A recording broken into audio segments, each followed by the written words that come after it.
Hey guys, this is Brent Abernathy. Welcome to the Family First Life Gulf Coast New Agent Training Call on Thursday afternoon. Hope everybody's having a great day so far.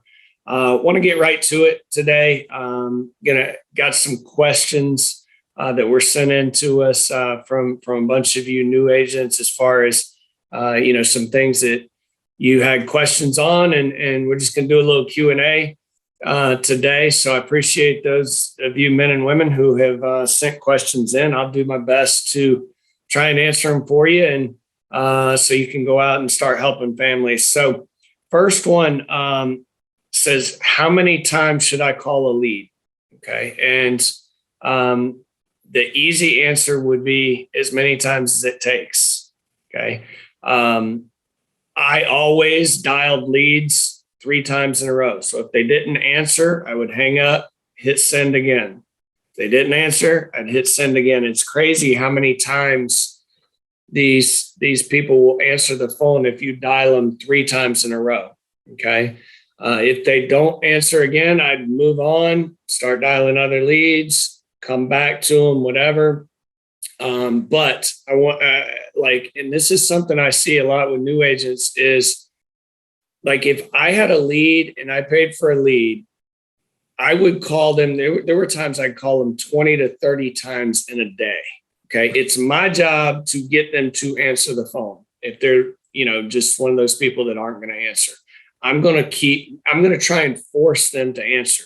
If it means me calling them 20 or 30 times in a day, it is what it is. They gave me permission to do that when they asked for my help.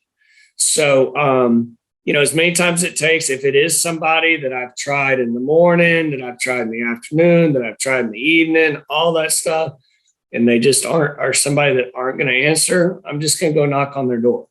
Okay. But call them over and over and over again, to do everything we can to get in contact with them. So hope that helps. The next one is, and ask about door knocking, actually, which is interesting because sometimes that's what you do have to do to resolve all the leads is you knock on people's doors that don't answer. And it says, is there an app, I guess, where if I put the addresses in, it will give me the most efficient way to get around to all the specific homes. There are plenty of apps out there that you can download on your phone. The one that I've heard the most about and people have talked, good things about is Road Warrior. So try it, download it. It'll basically give you the most efficient way to go about, your day of door knocking. And here's the deal: as a new agent, you have to go make things happen, no matter what it takes. So if you do have a day where you have, say maybe you only book 5 appointments in a day, you're going to have plenty of time out in the field that day. So yeah, get all your leads, take all your leads with you, put them in the Road Warrior app, and go around and make contact, resolve as many of those leads as you can every single day you're out in the field. So next one is, I have about 4 writing numbers with different companies so far, and would like to start dialing, working, and closing my leads. Who can I call once I'm in home and ready for, product help, things like that? So number one, if you've got 4 writing numbers, we need to get you on the phone now. It's time to go. You've got enough carriers where you would be able to help pretty much anybody that you come in contact with. So yes, let's get leads in your hand. Let's get on the phone, start dialing, start working. When you are inside the home, there's a few things you can do. Number one is the person that brought you into this business. If there's somebody who is actively selling and can help you, definitely call them while you're inside the home. And you need, as far as product questions, whatever. Our rule is, if you're inside a home, double dial. Okay. Meaning if you call that person and they don't answer, call right back again. That's the distress signal. That's the 911. That's to say, hey, I'm inside a home. Okay. So if that person, doesn't answer, can't help you, You can always call the agent hotline number. That number is 1-888-545-3511. Okay, that agent hotline will ring about 9 or 10 different top producers. Whoever can answer the phone will answer the phone, and they'll be able to help you out inside the home with your questions. Don't call that number, though, unless you're inside of a home helping a client. So, and then the other thing you can do also is I would advise making sure you have all the insurance companies' phone numbers in your phone. So if you're not quite sure if somebody will qualify from a health standpoint for a certain product, you can always call the insurance company and do what's called a risk assessment, and they'll help you out whether or not somebody can qualify or not. But point is, there is always help inside the home if you need it. Let's get you out there, get you in front of clients. Also, on the Gulf Coast website, fflgulfcoast.com, if you click on the in-home, I think it's the in-home tab, there's a final expense grid a final expense grid, underwriting grid, and there's also a term underwriting grid. I would make sure you have those saved on your your iPad or your computer, or print it out where you have them with you. Makes it real simple. Once you find out what the person's health issue is, you can just look on that grid and it'll tell you what products would be good for that person in that case. So hope that helps on that front. Let's see, what's the next one? How do you recommend protecting yourself financially against possible chargebacks? First and foremost, I think it's understanding that chargebacks are going to happen. Okay. It's part of the business. It's no different than if you go into Walmart or any big store like that, you see a line of people that are returning stuff. Okay. It's the same thing with this. It's going to happen. Typically somewhere around 20% of the policies will charge back at some point. Now, you might be a little bit better than that. You might be a little bit worse, but that's just kind of industry average. Okay. So I think just knowing that and understanding that helps. Okay. But how I would protect myself financially against possible chargebacks is real simple. I would work when I'm supposed to work. Like, I would not, especially early on, like I would be running appointments, 3 to 4 days a week. Okay. Where chargebacks become an issue, it's never an issue. I never worried about chargebacks when I was in the field because I knew I was always going to be working and always going to be helping families with policies. So if there was a chargeback, it would get paid off real quickly. Like I never worried about it at all.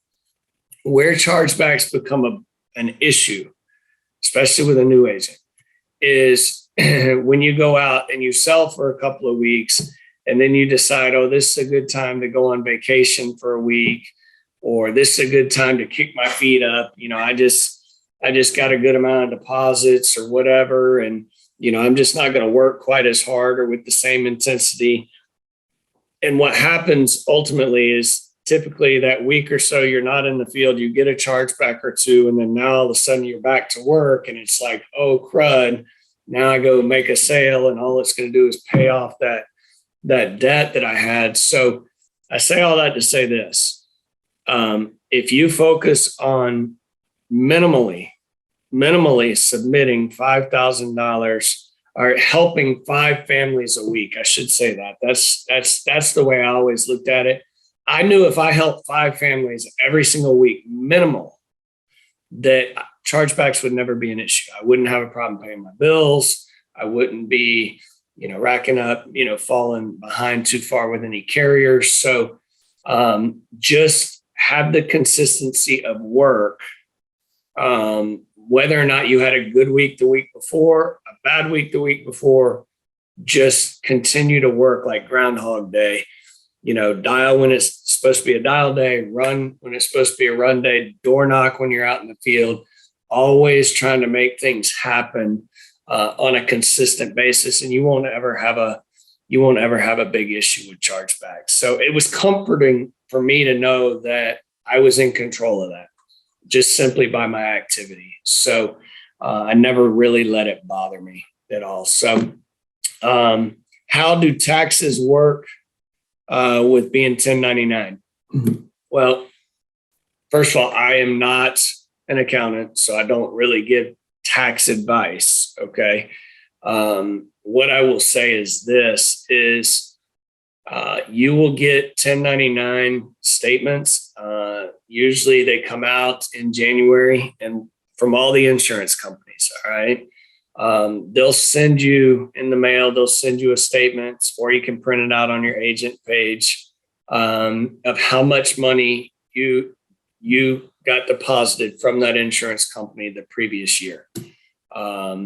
So that lets you know, as far as how to work with your accountant, how to do your taxes. But typically in our business, being self-employed, you can write a lot of stuff off. And again, I'm not going to give tax advice. You talk to somebody who, knows specifically where you're located and what you can and can't write off, things like that. But there's a lot of things when you're running your own business that you can write off. So it helps offset any taxes that you might have to pay, when it comes tax time. So, but the easy number, what I would say to you is this is just in your mind, just know that about 20%, okay, maybe kind of have a separate side account or whatever, where about 20% of what you see go in will ultimately,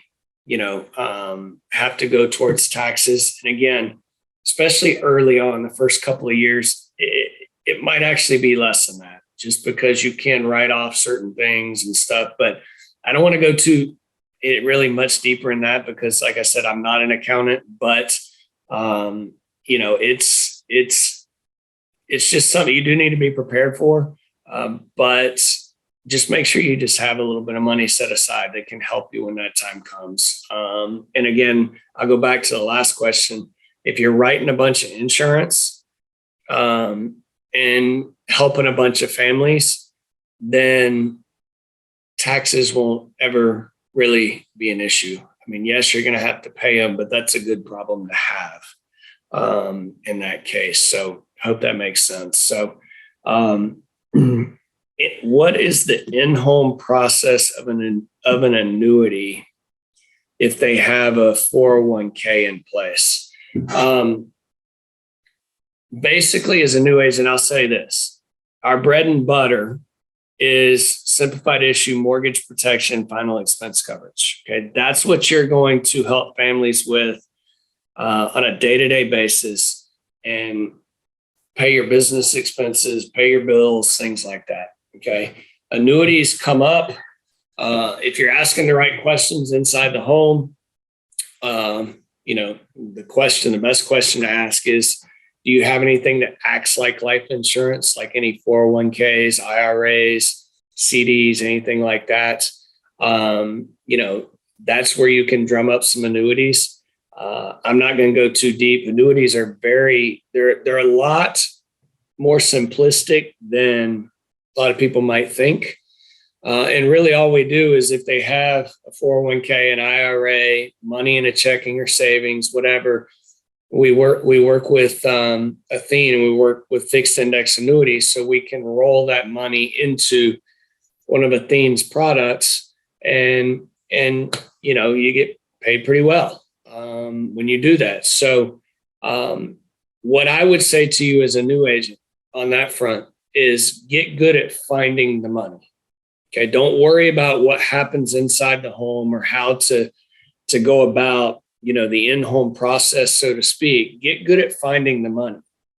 And when you find the money, you find out where they have it, what vehicle it's in, right? 401k, IRA, checking account, whatever.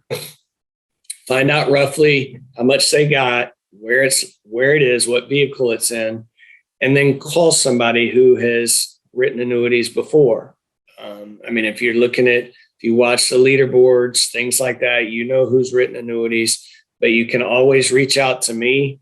A lot of people within the group have written a bunch of annuities. Greg Peters writes a bunch. Ty Segal writes a bunch. There's a lot of people who have experience. Donnie Landry knows what he's doing with annuities.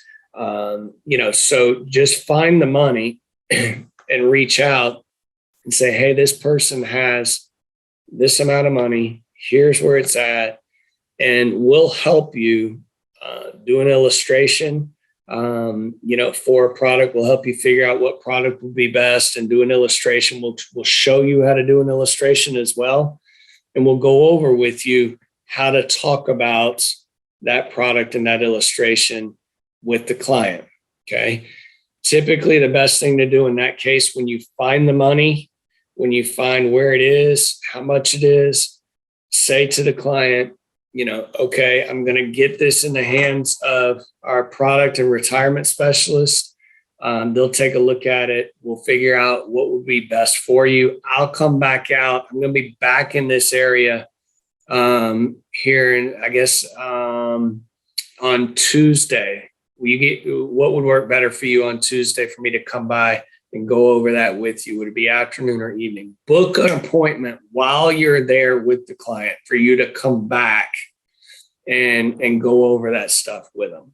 Okay. And then, in the meantime, those 3 or 4 days in between when you're sitting with them and when you've booked that next appointment, get with somebody who understands annuities and who has helped families out with that. And we'll get you set up with that. But the question says, it says if they have a 401k in place. Okay, so I will say this too. Typically, if it's like a 401k that they're actively contributing to, like at their current job, typically that's not something we can do much with. Okay. But if it is a 401k from an old employer or something that's, they're not currently working with that company or whatever, then those are ones we can typically do something with. Again, I don't want to get too deep in the weeds and all that. We'll figure all that out, but just get good at asking the questions. Do you have anything that acts like life insurance? Any 401ks, IRAs, CDs? A bunch of money sitting in checking or savings. That way, if you do die, that would be there as a death benefit as well. Get good at asking that, and we'll help you. You'll understand annuities. It doesn't take long. It really doesn't. It doesn't. Fixed index annuities are pretty simple. It's kind of like a savings account with an insurance company, and it's a no lose situation. Okay, if the market goes up, their account value goes up. If the market goes down, their account value stays even. They don't lose anything. So you cannot lose your money with fixed index annuities. And that's what a lot of clients are worried about is they want their money to be safe. They don't want to have it at risk, of losing it, of waking up one morning and all of a sudden they've lost half of what they've worked their entire life for just because the market plummeted. We put their mind at ease with these fixed index annuities at that. And so it allows them to participate in the market gains, but not the market losses. So it's an awesome product, can help a lot of people out with that. They're great things to talk to warm market people about, friends, family, people at church, people you come in contact with every day. They're great products. I've helped numerous people in my warm market. I've helped numerous people in my warm market out with annuities. So definitely don't hesitate to talk to them about that type of stuff. So just find the money, get with us. You can also call Athene. Athene's product support staff is very, very helpful as far as going through some of that stuff. They'll ask some questions and kind of go through everything with you. So you can go that route as well. And that'll also help you learn the product. But all that being said, remember, as a new agent, focus on, especially if you're inside a house, for life insurance or for mortgage protection, like focus on getting that taken care of first. Okay. Don't start going down the annuity trail and all that sort of stuff until you get that taken care of. And then boom, come back at the end and say, hey, John, I know you mentioned that you had this IRA over here and you want to make sure that that's safe. So let me set a time with you next Tuesday to come back out and I'll get it with the product specialist and we'll go from there. Okay. So take care of what you're there for first and then come back. So hope all that makes sense on that front. I do want to mention this before we wrap this up and let you guys get back on the phones and get back to work. You should notice, hopefully you noticed in the new agent email that goes out every Wednesday night, the new agent call email. It should have been added yesterday. I haven't double checked, but if it wasn't, it'll be added next week. We've added a new section to that email and it's a questionnaire. So it's a new agent questionnaire. So if you do have questions that you'd like us to answer, we typically do these Q&As for the new agent call, once a month, once every 6 weeks.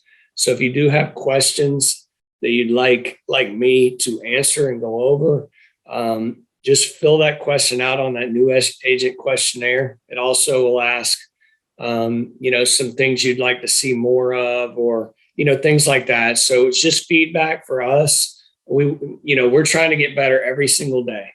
So it's feedback for us from you guys, you men and women, how we can help, what questions you might have, so we can get those answered for you. So hope all that makes sense. Guys, I'm looking forward to hopefully seeing a good number of you guys down in Miami.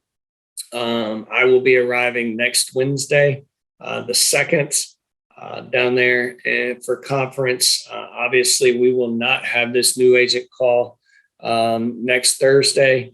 It will be canceled because most of the team will be down in Miami learning, trying to get better, getting around people who know the business better than we do. So I hope to see a lot of you guys there. And you guys make sure I'll go over on Monday as far as kind of what to expect at conference and how to get the most out of it. But you guys have a good rest of the day. I hope this helped, and we will talk to you guys soon. Bye-bye.